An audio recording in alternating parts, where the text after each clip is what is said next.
Hello survivors and welcome to another Walking Dead Road to Survival video. In this video we're going to be looking at Georgia, who is the War of Champions reward character. Depending on where you place, depending on the milestones you hit, depending on the money you're willing to spend at the end of War of Champions to finish off your collections, you can get this character if you are going to War of Champions 3. Now visually Georgia is a pretty interesting character because she is from the Walking Dead virtual reality game Saints and Sinners. She is the first character to come from that game. We've obviously had characters come from Telltale games, The Walking Dead. Now it's going to be from the VR Saints and Sinners game. We could potentially have more characters to come from this platform as well, and I really like that. I do. I've never played the VR game, but I have seen some footage, and by all accounts it is actually meant to be pretty good for a VR game as well. She does look kind of cool, kind of weird, the fact that she has got a rifle on her back. I guess she's an up close and personal kind of girl, that's the way it goes. But we'll look at her stats. She's got 1,279 attack, extremely low attack there, 5,337 defense, and 5,251 HP. This is her base stats with max vet rings. This is not including a weapon, and this is not including any combat mods. So those two defensive stats could easily get up to 10,000 each once she's behind a good defensive leader. Her trait is of course strong, as she is holding that baseball bat, and her role is seen as support. Now I'll go across to her rush. It's called Bewildering Swings. It is a 76 AP cost rush, and she will confuse up to 3 enemies for 2 turns. Those enemies get minus 50% attack and 1,500 bleed damage for 3 turns. This character gains 50% AP. So just by the law of lockdown, in terms of how many things are going on this rush, it's 4. So instantly when you get like 3 to 4, it starts getting into that like really powerful. Doesn't really even matter what it does, it's just doing a lot, and most of the time something in there is going to be good. In the case of Georgia, pretty much all of it is good. Confusing 3 enemies for 2 turns, generally speaking, is strong. Parts of this makes it even stronger, of course, but we'll get to that in a second. Those enemies get minus 50% attack. That means if she is on a defense team, attack teams attacking her and her teammates, they're going to get a reduction in their output damage. Even if they resist that confuse, their rush output is going to be reduced, their basic attack output is going to be reduced, and the majority of teams do rely on attack percentage, so that's going to massively reduce the amount of attack damage characters can do. Let's just say for whatever reason someone was attacking this team with a princess and princess rush was just about to go off. That 1,000 damage rush suddenly becomes a 500% rush. Princess's 8,000 to 10,000 attack stat suddenly becomes 4 to 5,000 attack stat.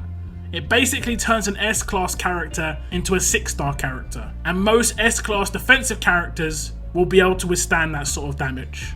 The fact that Georgia has insane defense stats on top of that, well, yeah, she's going to be pretty fine, I'm sure. Now, it is also worth noting that attack down will last for 3 turns, as will this 1,500 bleed damage, which I like a lot personally. Because she hasn't got much attack stat, I prefer to see bleed damage a bit more often than we do actually see it currently. Any character that is seen as a support character and not an actual damage dealer should not really have percentage damage and just should have flat bleed damage, or maybe some main damage or something along these lines, just so they're a bit more obvious on how you should actually build them. So bleed damage, I like this a lot. It also means because of her trait, she is going to be able to fit into quite a varied amount of teams. I'm going to talk about that a little bit later on, but so far so good. The next bit is where it goes from the first parts of her rush being pretty good to the first parts of her rush being really strong, because that confused 3 enemies for 2 turns generally means there would be a 1-turn gap until she can rush again.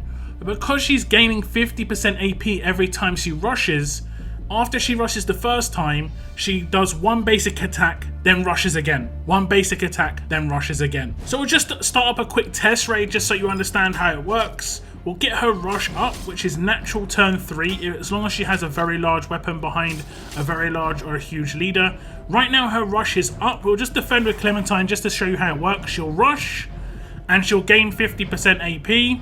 She'll be at 38. The enemies will be all confused. They'll take bleed damage. She'll get her rush again after 1 attack. And you'll see now she's locking characters in. They're confused again. They're not going to get their chance to get those 3 rushes off. And they'll all be dead because they're now taking 3,000 bleed damage instead of 1,500. So all in all, I really like this rush. But believe it or not, I don't think this is the part of the character that really makes Georgia great. Like this is very good, but what makes her great is her active skill. Now look at her active, and it is remove focus, gain bonus HP and AP. It has an initial cooldown of 2, cooldown of 3, and number of uses 5. Remove focus from up to 2 enemies. This character gains 50% bonus HP and 50% AP. For a turn 2, the fact that it does so many different things, that is extremely strong, and the fact that it plays into her rush.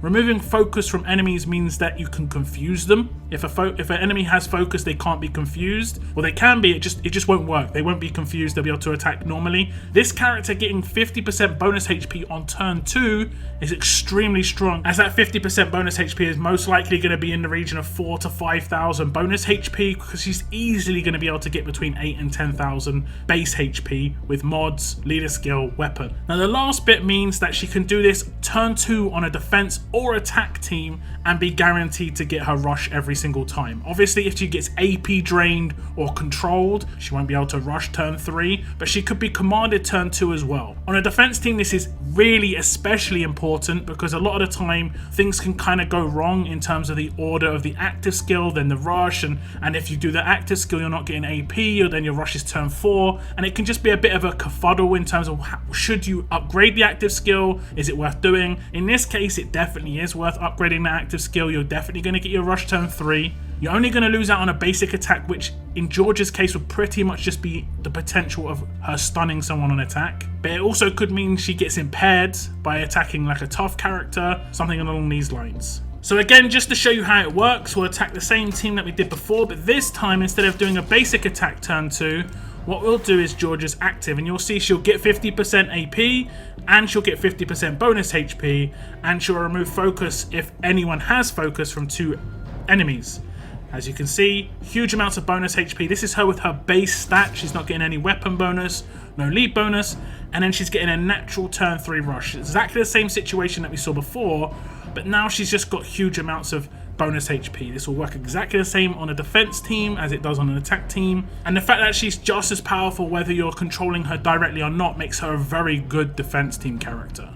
Now she also has a specialist skill, and it is Vitality, which generally speaking is pretty strong, but she's going to have a lot of AP all the time. She's after her initial rush, she's always going to have unspent adrenaline, and that's what Vitality does. At the beginning of each turn, this specialist regains health based on the amount of unspent adrenaline it has. And as you can see, she's going to have 50% unspent AP at all times pretty much, sometimes 100% unspent AP. So she's always going to get a large amount of healing here. The fact that her base HP is going to be so high as well, even more so. So far, her kit is looking really nice. I'd say it kind of gives me princess vibes in terms of how well her kit works together here. Now, she does not have an attached weapon. The weapon I was using in the examples before was just this weapon. Very basic, just to get the very large bonus to AP when attacking.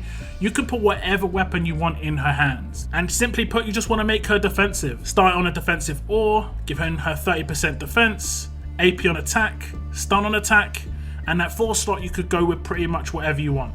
Maybe ransack just to play around with the enemy a little bit. If you give her stone walls, she will not be able to be defense downed, which could be quite important on a defense team. And the fact that she doesn't have a weapon as a base, it means you can swap her weapons around based on how you're going to be using her. Now, the thing I like about Georgia the most, as much as I like her entire kit, like I said, it works together so well, everything here is great, is that she can pretty much be used on any team where a strong character can be used on. A defense team where strong characters can sit on them, yes. An attack team with strong characters on, yes. And a bleed team with strong characters, yes. She could potentially even be used off trait. She can be used on Raulito teams, Wang Fa teams, Mercer teams, Angel teams, on attack on Ivan Nova teams, on attack with Erin teams, on defense with Lao Po teams, and the combination with certain characters is going to be great. Dayu, for instance, will be awesome, and on an attack team you could potentially get her a natural turn 2 rush if you were using someone like Doc Stevens. and then use her active turn 3 instead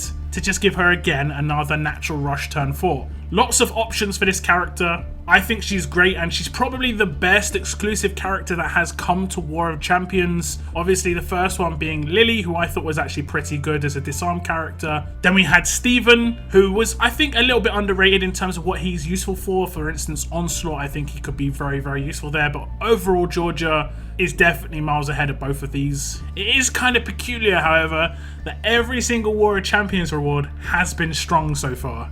I wonder if that's coincidence or not. I don't know. But that's Georgia, the War of Champions 3 rewards. I believe the top few factions will get her straight up, and then once you're finishing below that, you will have to work hard in the milestones areas or go for some offers to finish off getting her. But I definitely say if you are attending War of Champions, she is definitely a worthwhile character to grind it out for. But do tell me what you think about Georgia. Are you going to War of Champions? Are you excited by this character? That is the end of my video. Thank you very much for tuning in. And as always, keep on surviving, guys. Keep on surviving.